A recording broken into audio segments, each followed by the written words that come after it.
아멘. 오늘은 미래를 향한 신실한 약속, 이제 벌써 21번째 말씀입니다.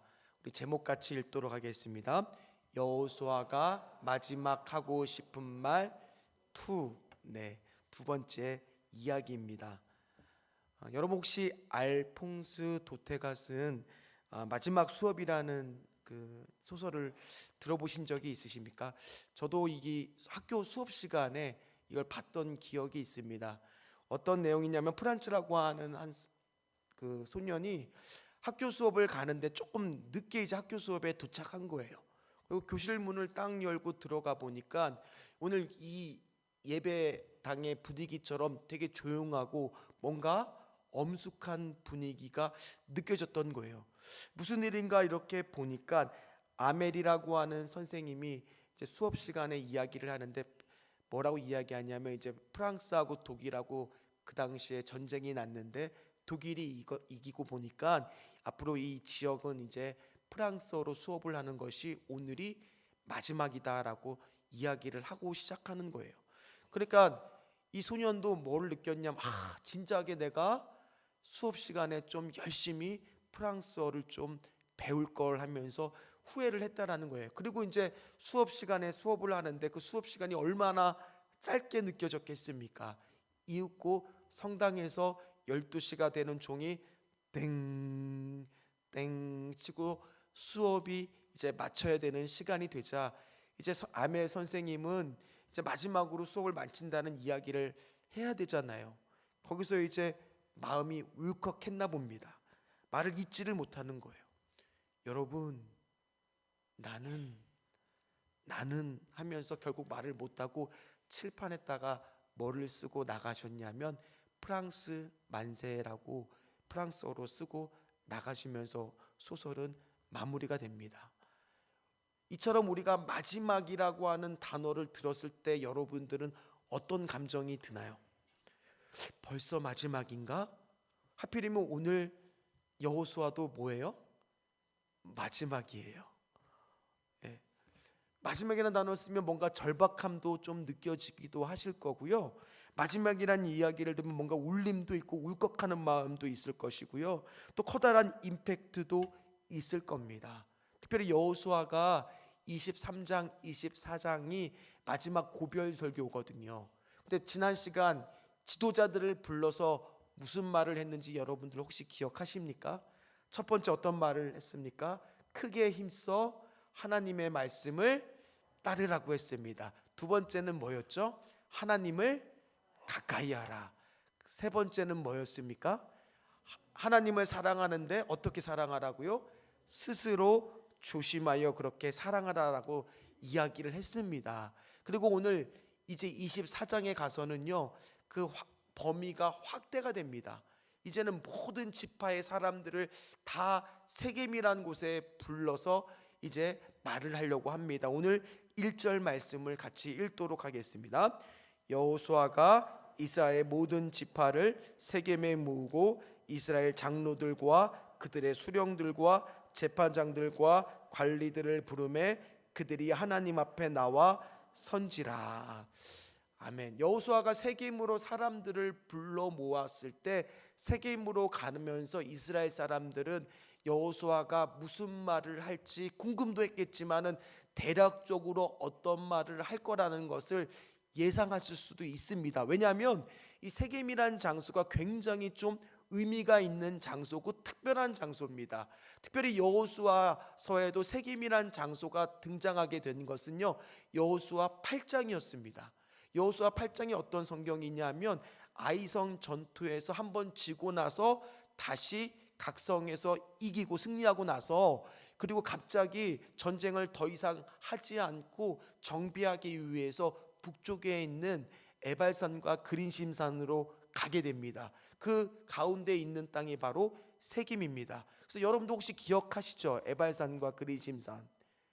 예, 그래서 거기서 어떻게 하면은 복을 받고 어떻게 하면 저주를 받는지 우리가 아마 한쪽으로 하나님 말씀을 하면서 대답도 한번 예배 시간에 이렇게 해봤던 경험도 했던 거 기억나시죠? 그곳에서 다시 한번 우리가 하나님 말씀을 들으면서 하나님만을 섬기겠습니다라고 다짐했던 장소가 바로 이 세겜이었어요. 그뿐만 아닙니다. 아브라함이 데라와 함께 본토 아비의 집을 떠나서 가나안 땅에 딱 들어옵니다. 그런데 그 집안은 원래 어떤 집안이었느냐? 아버지 데라는 우상을 만드는 일을 했던 사람이에요. 그런데 가나안 땅에 들어와서 처음으로 예배를 드리기 위해서 단을 쌓았던 장소가 어딜까요? 어떻게 하셨어요? 세겜이에요. 세겜. 그러니까 세겜이라는 장소에서 아브라함은 뭐를 결단하는 거예요? 이제 나는 우상을 숭배했던 집안을 벗어나 오직 하나님만을 섬기겠다라고 결단했던 장소가 바로 어디예요? 세겜입니다. 그뿐만 아닙니다. 야곱도 마찬가지입니다. 야곱도 베델로 올라가기 전에 이제 나는 하나님만을 섬기겠다라고 결단하고 그의 아내들을 불러다가 모든 우상들을 상수리 나무 아래에 묻고 귀금속들을 다 묻어버립니다. 그게 어디에 있는 상수리 나무 아래였냐면 바로 어떻게 하셨습니까? 세겜이라고 하는 그곳에서 야곱도 결단합니다. 근데 야곱도 뭘 결단하는 거예요?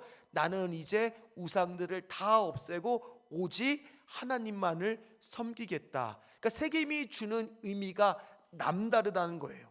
거기가 주는 의미가 바로 뭐예요? 하나님만을 섬기겠다. 하나님만을 선택하겠다. 이런 장소가 바로 세겜이라는 겁니다. 혹시 여러분들에게도 세겜이 있습니까? 내가 이 찬양만 부르면, 이 말씀만 보면, 이 장소만 오면, 어떤 분은 신전주교회 오늘 이 예배 드리는 이 자리에만 앉으면 갑자기 나는 하나님을 떠오르면서 하나님만을 섬기겠다, 하나님만을 집중하겠다, 그렇게 여기는 여러분들만의 세겜이 있으십니까? 여러분들만의 세겜이 있으시기를 주의 이름으로 축원합니다. 오늘 모이면서 사람들은 다 여호수아가 대략적으로 어떤 말을 할 건지를 예상을 했을 수도 있다라는 거예요. 그러나 그럼에도 불구하고 여호수아가 주는 권위가 있었기 때문에 그 자리에 많은 사람들이 모였다라는 겁니다. 그러면서 여호수아가 이야기를 시작하는 게 3절부터 13절까지 쭉 무슨 얘기를 하느냐? 창세기 12장부터 여호수아 지금까지 있었던 이스라엘의 히스토리를 이야기를 하는 거예요. 하나님이 어떻게 아브라함을 사용하셨고 어떻게 하셨건데 한 가지 공통된 특징이 나옵니다. 우리 한번 말씀을 읽지는 않았지만 3절 말씀에 처음에 어떻게 시작을 하는지 한번 보십시오. 3절 말씀 처음에 무슨 단어로 시작합니까? 내가 너희의 조상 아브라함을. 자, 5절 말씀을 봅니다. 5절에도 어떻게 시작을 하고 있어요? 내가 모세와 아론을 보냈고. 6절도 보세요. 내가 너희의 조상들을. 8절도 내가 또 너희를 인도하여. 10절도 내가 발람을. 13절까지 말씀 중에서 한 가지 공통된 단어가 있으니 그게 바로 뭐예요? 내가예요. 내가. 여기서 내가라는 게 누구를 가리키겠습니까? 하나님을 가리키는 겁니다. 지금 이스라엘의 역사를 이야기를 하면서 여호수아는 지금 누가 우리의 역사를 주장하시고 이끌어 주신다라는 것을 계속 이스라엘 백성들한테 이야기하고 있는 거예요. 하나님께서 그렇게 하신다라고 이야기를 하고 있는 겁니다. 그러면서 여호수아의 마지막도 이렇게 마무리를 하고 있습니다. 13절 말씀입니다. 같이 읽겠습니다. 내가 또 너희가 수고하지 아니한 땅과 너희가 건설하지 아니한 성읍들을 너희에게 주었더니 너희가 그 가운데에 거주하며 너희는 또 너희가 심지 아니한 포도원과 감람원의 열매를 먹는다 하셨느니라. 아멘. 우리가 여기 수고하지 않고서 건설하지 않고도 우리가 얻었다. 누가 주셨던 거예요? 다 하나님이 주셨기 때문에 우리가 가나안 땅에 들어와서 이렇게 살아갈 수 있었다라는 것을 이야기하고 있습니다. 그래서 따라서 여호수아가 이스라엘 백성에게 하고 싶었던 첫 번째 말은 바로 무엇이냐? 같이 읽도록 하겠습니다.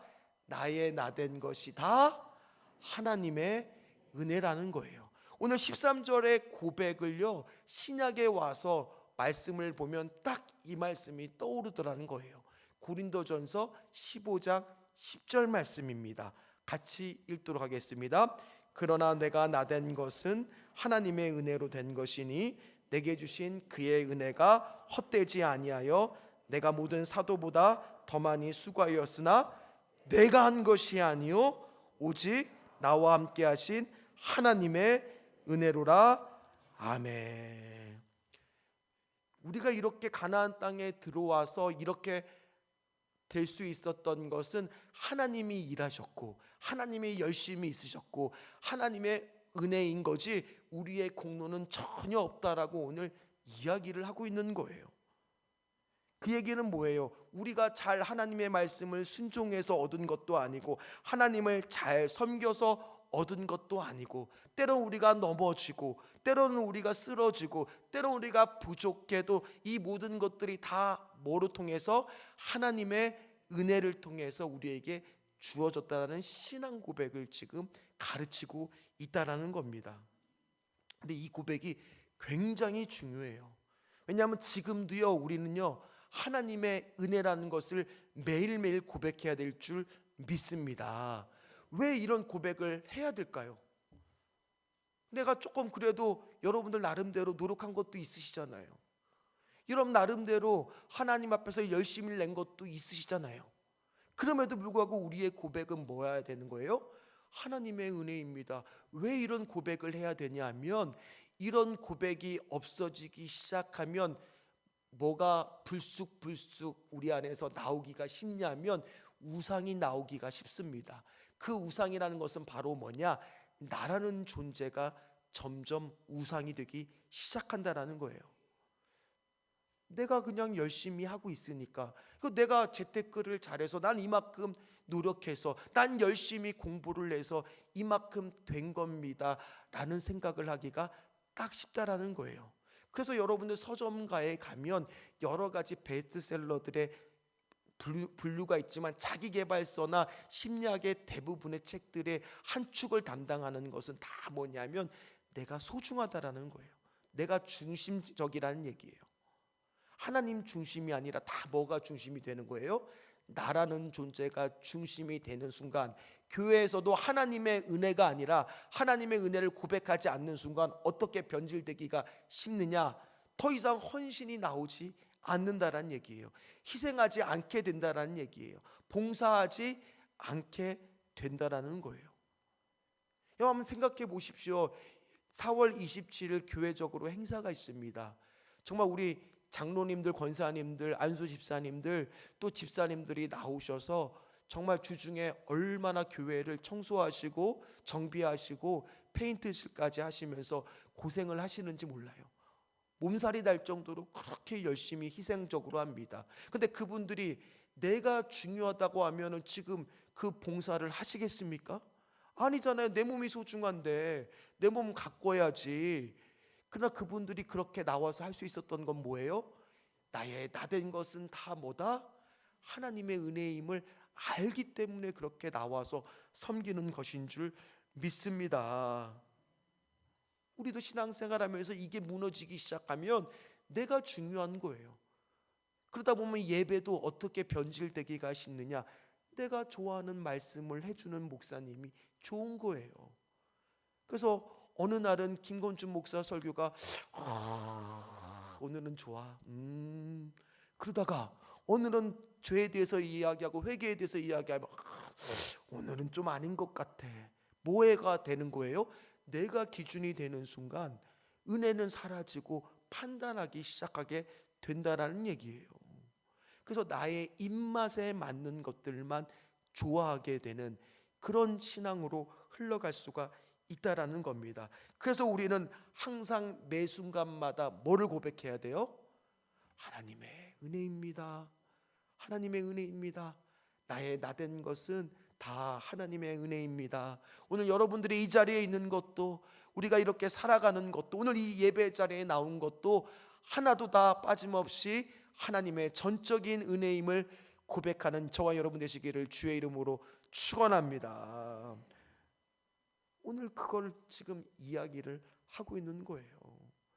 만약 하나님의 은혜를 잊어버리면 그저 하나님한테 서운한 감정만 남습니다. 탕자가 그랬어요.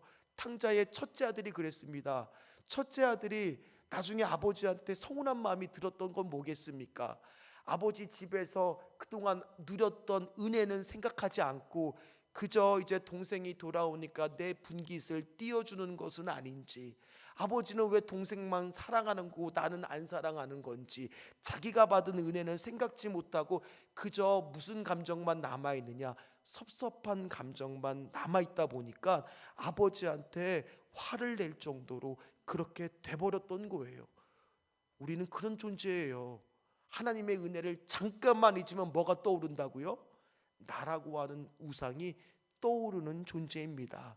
따라서 저와 여러분들은 매 순간 매 시간 매 때마다 모든 것이 다 하나님의 은혜입니다. 이렇게 고백하는 분들 되시기를 주의 이름으로 축원합니다. 이어서 여호수아는 14절부터 계속적으로 혼신의 힘을 다해 설교하기 시작합니다. 15절까지의 말씀, 2절 말씀을 같이 읽도록 하겠습니다.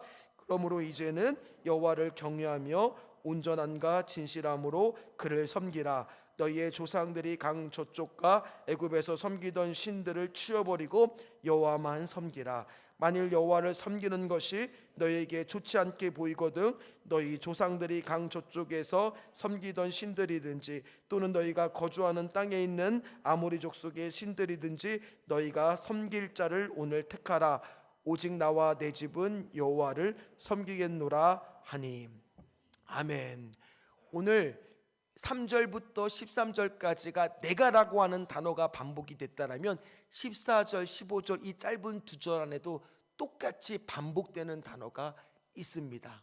어떤 단어가 혹시 반복된다는 것을 읽으시면서 느끼셨습니까?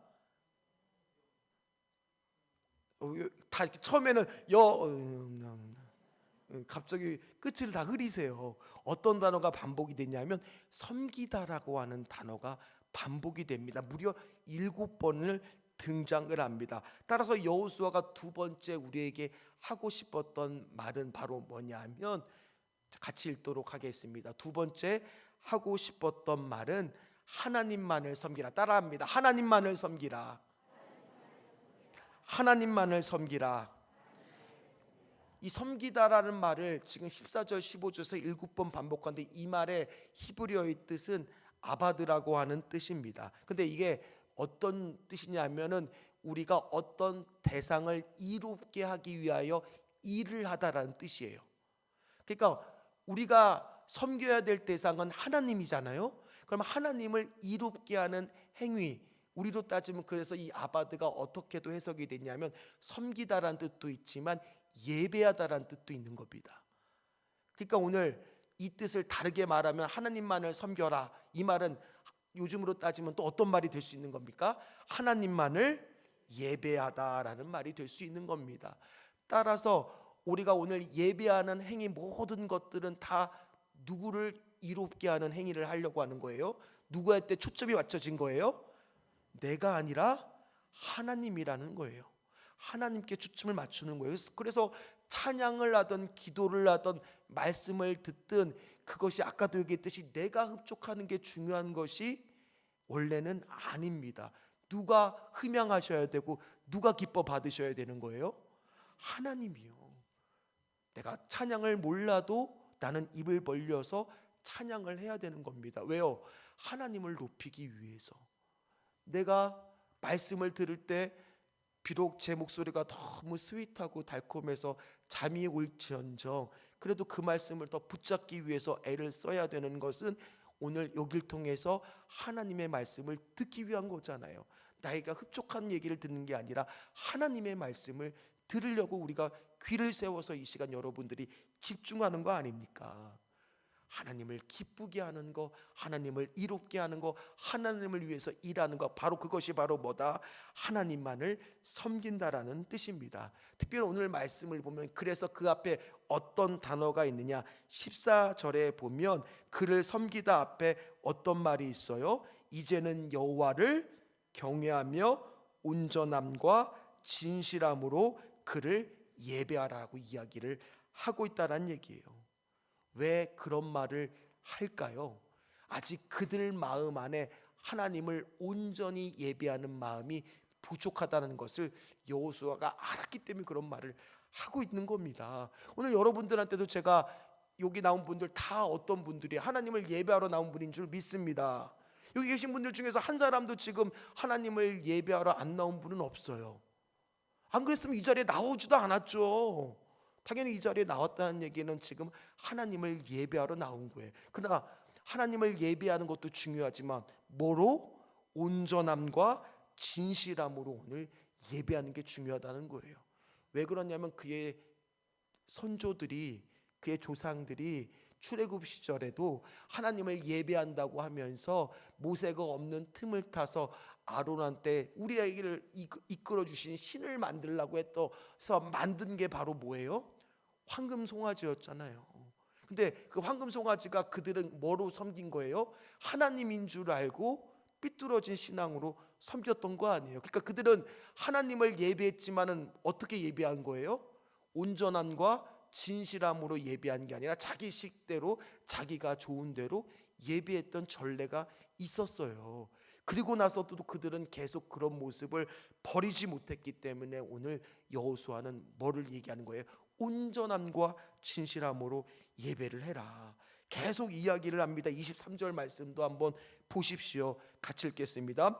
여호수아가 이르되 그러면 이제 너희 중에 있는 이방신들을 치워버리고 너희의 마음을 이스라엘의 하나님 여호와로께로 향하라 하니. 여러분, 어떠한 순간에도 온전함과 진실함으로 하나님을 예배하는 분들 되시기를 주의 이름으로 축원합니다. 오늘 이 자리에 오기까지 여러분도 수많은 마음의 갈등이 있었을지도 몰라요. 그러나 이 자리에 앉아서 예배하는 이 순간만큼은 온전히 여러분들의 마음을 하나님께로 향하시기를 주의 이름으로 축원합니다. 그리고 세 번째, 오늘 여호수아가 하고 싶었던 말은 15절에 나와 있습니다. 자, 15절 말씀을 다시 한번 읽도록 하겠습니다. 15절 말씀입니다. 만일 여호와를 섬기는 것이 너희에게 좋지 않게 보이거든 너희 조상들이 강 저쪽에서 섬기던 신들이든지 또는 너희가 거주하는 땅에 있는 아모리 족속의 신들이든지 너희가 섬길 자를 오늘 택하라. 오직 나와 내 집은 여호와를 섬기겠노라 하니. 벌써 여러분들 우리 방송실에서 내보내서 스포를 다 당해서 알겠지만 세 번째는 뭐겠습니까? 여호와를. 공부를 잘하는 사람은 이렇게 눈치도 빨라요. 뭐겠어요? 하나님을. 그렇죠. 하나님을 선택하라는 거예요. 어떠한 순간이든지 하나님을 선택해라. 특별히 오늘 말씀을 보니까 그 앞에 어떤 강조점이 있느냐면 하나님을 오늘 선택하래요. 오늘. 영어로는 this day. 오늘 선택하라고 이야기를 합니다. 왜냐하면 우리는 나의 삶 가운데 늘 선택의 순간에 쓸 때가 있습니다. 그런데 그 순간 중요한 것은 뭐라고요? 오늘이라는 거예요. 오늘 하나님 아버지, 나는 하나님의 말씀을 선택하겠습니다. 오늘 선택의 상황에서 하나님을 선택하겠습니다. 하나님의 일을 선택하겠습니다. 나와 내 가정은 그렇게 살겠습니다 라고 다짐을 해야 될 줄 믿습니다. 근데 우리는 어떤 마음이 들어요? 집사님, 이번 주에 봉사 좀 하시죠. 목사님, 다음에 꼭 할게요. 이번 주에는 전도 같이 나가시면 어떠시겠어요? 권사님, 아유, 그냥 제가 목사님 다음에는 꼭 할게요. 우리 마음은 어떨 때가 많아요? 오늘이 아니라 다음, 아니면 기도하고 생각해보고 말씀드릴게요. 그 얘기는 어떤 거예요? 안 하겠다는 얘기가 50%가 넘잖아요. 우리의 마음은 뭐예요? 오늘이 안 될 때가 너무 많아요. 내가 과거에는 그렇게 했었는데 앞으로는 그렇게 살겠는데, 이것도 중요하지만 이 결단, 선택의 순간은 지금 뭐예요? 오늘이라는 거예요. 오늘.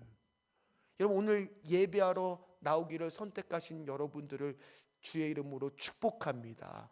그럼 동일하게 오늘 하나님을 선택하시기를 주의 이름으로 축원합니다. 여러분, 이거 다음은 없어요. 우리가 앞으로의 일을 어떻게 합니까? 오늘 여러분들이 하나님을 선택하시기를 간절히 소망합니다. 왜냐하면 이건 본질적인 문제예요.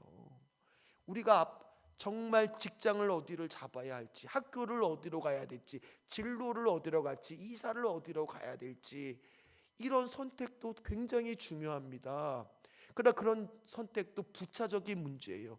가장 중요한 본질적인 문제, 나는 오늘 누구를 섬길 것인지를 선택하는 것에 따라서 내 인생의 방향성이 정해진다는 얘기예요.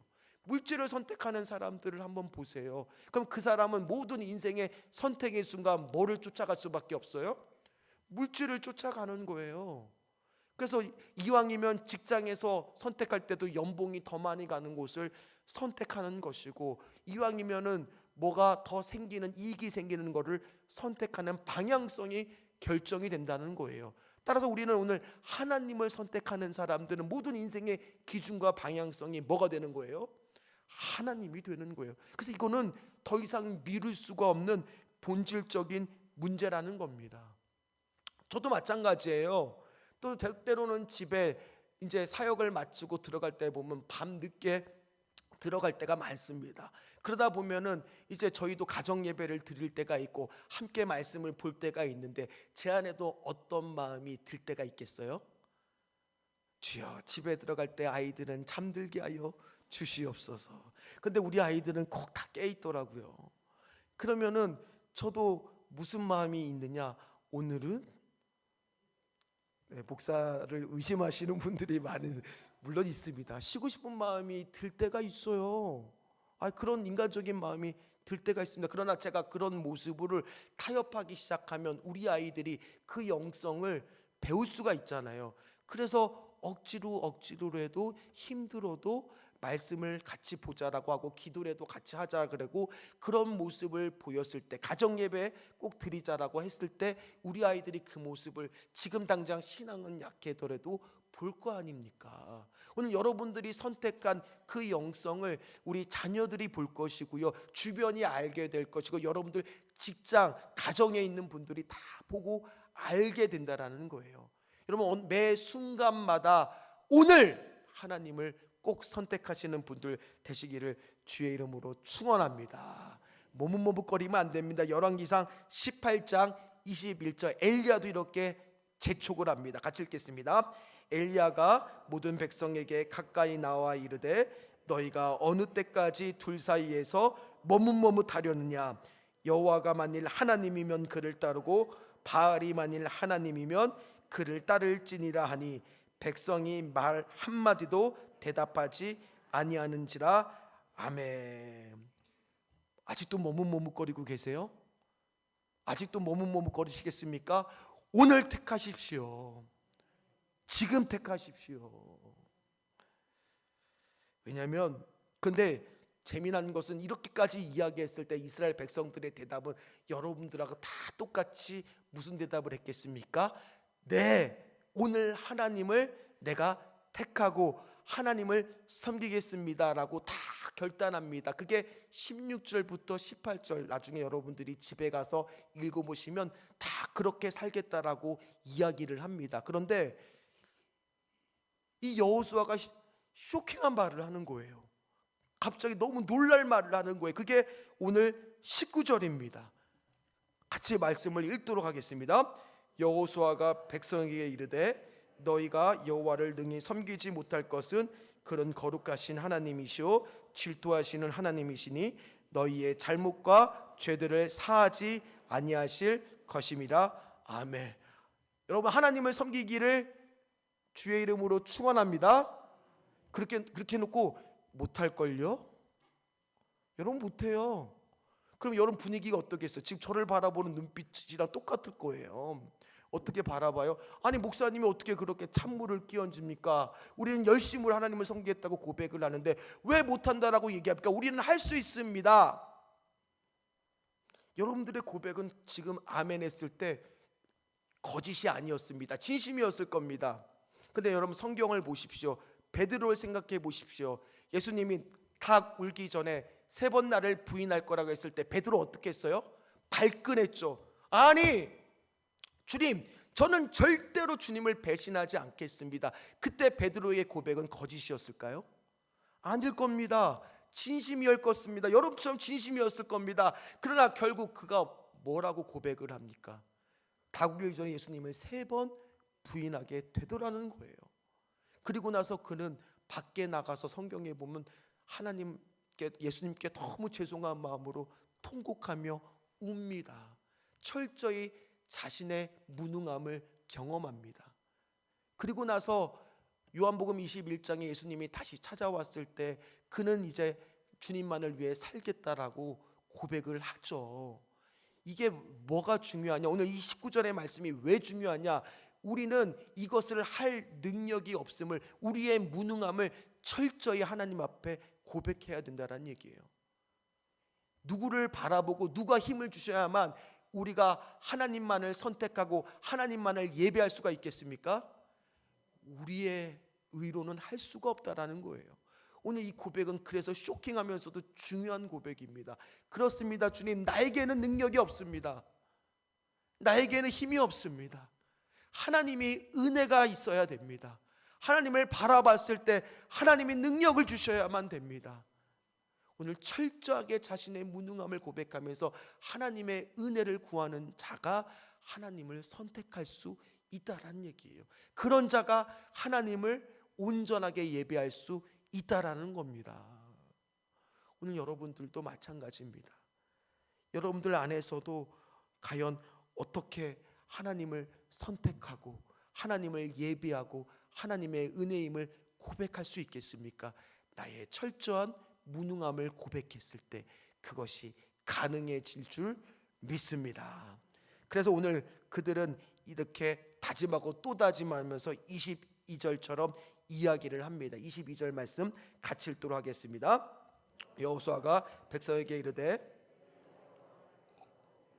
섬기리라 하였으니 스스로 증인이 되었느니라 하니 그들이 이르되 우리가 증인이 되었나이다 하더라. 아멘. 그들은 스스로 증인이 되겠다라고 이야기를 합니다. 요즘으로 따지면 그래, 나는 이제 이렇게 철저하게 하나님하고 약속했어. 셀카 찰칵 인증샷 올리고 이제 나는 하나님만을 선포하겠다고 이렇게 하는 거하고 똑같은 일을 지금 하고 있는 겁니다. 그걸 다 기록에 남기게 됩니다. 그리고 최종적으로 24절 말씀처럼 그들은 선포합니다. 24절 말씀 같이 읽도록 하겠습니다.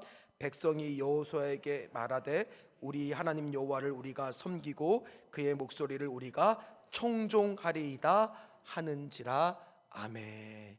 그들은 그렇게 결단하면서 세겜이라는 장소에서 마지막 여호수아의 고별 설교는 이렇게 마무리가 되고 있습니다. 말씀을 마무리하도록 하겠습니다. 종리스찬이라고 하는 기독교 유튜버가 하는 채널이 있습니다. 한 구독자 수가 한 6만여 명이 되는 그래도 기독교 유튜버 중에서 좀 유명하신 전도사인데 이 사람이 좀 약간 기행을 좋아해요. 어떤 콘텐츠를 찍었냐면 최근에 덕수궁 돌담길에서 예수님처럼 이렇게 분장을 하고 나가서 이제 고민 들어드립니다. 이런 이제 문구를 써놓은 거예요. 그리고 지나가는 사람들한테 앉아, 고민 털어놓고 가. 그러니까 어떤 사람은 싫어, 반말로 하니까 반말로 대답하고 그냥 지나가는 사람도 있어요. 많은 사람들이 이제 외면하고 지나갔는데 첫 번째 그 방송에 보니까 여학생 3명이 와서 앉는 거예요. 근데 여러분도 알겠지만 여학생 3명이 같이 있으면은 어떤 분위기인지 상상이 되시죠? 제잘 막 활발하고 막 활달한 분위기인 거예요. 그러면서 여기 뭐 하는 곳이에요? 막 그러는 거예요.